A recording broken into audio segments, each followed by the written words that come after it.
2007 Ford Ranger, 4-cylinder, 2.3 liter engine. I'm going to be topping off the refrigerant and the AC system. My AC system is working, but it's just not cooling very well on really hot days, so I think it needs a little refrigerant to be added. Now, underneath the hood, right here in front, we found a sticker related to my AC system, R134A refrigerant. That is what I am using. It's Walmart's brand, but that's fine. I've used it many times before. The maximum capacity for my system is 2 pounds, 1 ounce, or 0.94 kilograms. And 2 pounds, 1 ounce, that would be 33 ounces because there are 16 ounces in a pound. Now this is a full can. It is brand new and it contains 12 ounces of R134A refrigerant. So if we weigh the can in total, between the refrigerant and the weight of the can, it is 15.2 ounces. So we can weigh this after adding refrigerant to the truck and then subtract the difference between the two, and that will tell us how much refrigerant we actually added to the system. Now, even though the refrigerant is Walmart's brand and the gauge and hose are AC Pro's brand, they will work together. I just have to screw the can onto the underside of the gauge. So this is ready to go. Now, as far as where I connect this onto the truck, let's look at that. This fitting gets connected to the low pressure port, which is underneath this cap. You can see I wrote an L on top of that.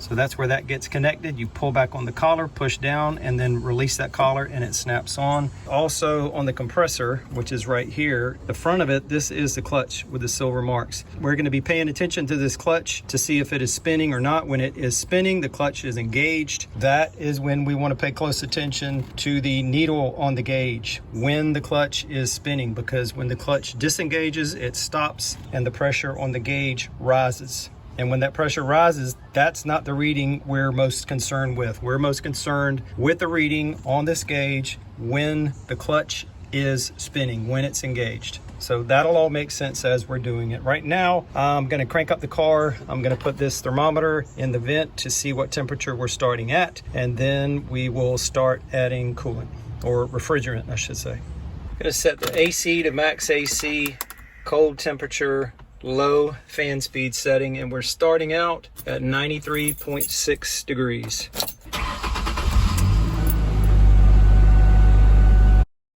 AC's been running for 13 minutes 20 seconds, and I think we pretty much bottomed out right around 46.5 degrees. It doesn't seem, well, 46.4, now back to 6, 4, 6.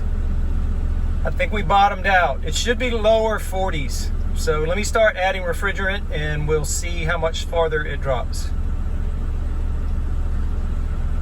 Now, one change I'm gonna make, I'm gonna cut the fan speed up to high while I'm adding the refrigerant. Now remember I said we're gonna be watching the clutch. See, it just engaged and it's spinning. As it goes through its cycles, it'll shut off and on. Now it's off again. Pulling back on the collar. Giving it a pull to make sure it's all the way on. When the clutch engages and it's spinning, now is when we want to look at the gauge. And see we're down here, and now the clutch just kicked off. Remember what I said, it was going to bounce back up? We don't want to pay attention to that. Only when it's engaged. Now it's going to drop down. Let's see how far it goes. It gets just down to between the white and the green. We want to be in the green. So I'm going to squeeze the trigger. I'm going to shake the can, turn it to the right and the left and right and left, and continue with that cycle.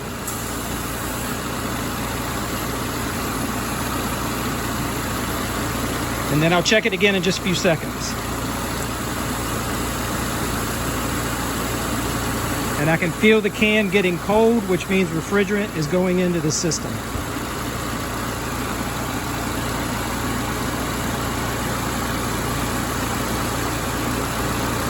See, now we're into the green a little bit.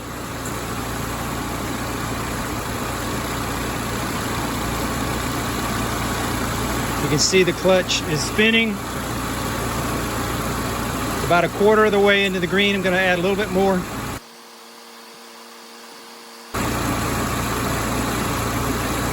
All right, I'm gonna leave it right here. Let's go inside and check the temperature. Gonna cut the fan speed back down to low so that it's the same as it was before, and we should see that temperature drop. Should get to the low 40s. All right, looks like we bottomed out at 41.9 degrees Fahrenheit.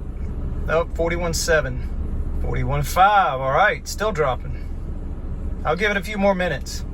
Now I think we bottomed out for real, 39.4.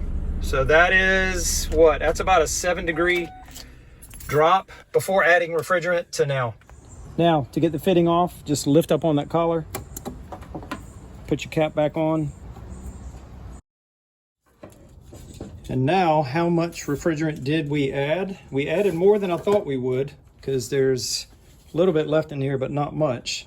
So remember, this was 15.2 ounces. It is now 5.8. So 15.2 minus 5.8 would be 9.4. So we put 9.4 ounces of refrigerant into a system that holds 33 max. So I was somewhere around 30% low, which is the reason it was not cooling like it should have been. But afterwards, 39.4, I think we got down to. That's good. Now back at the engine compartment, one thing I don't think I really pointed out, or that I didn't stress, is that this fitting will only fit on your low pressure port, because you're gonna have a high pressure port and a low pressure port on your AC system. And the low pressure port is smaller. That's the one that your fitting will fit onto.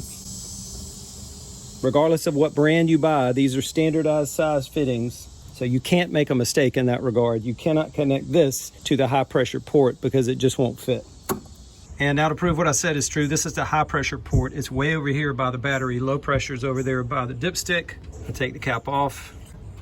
You'll see that this fitting will not fit onto the high pressure port. That port is just too large. So you cannot mess it up. It will only fit on the low pressure port.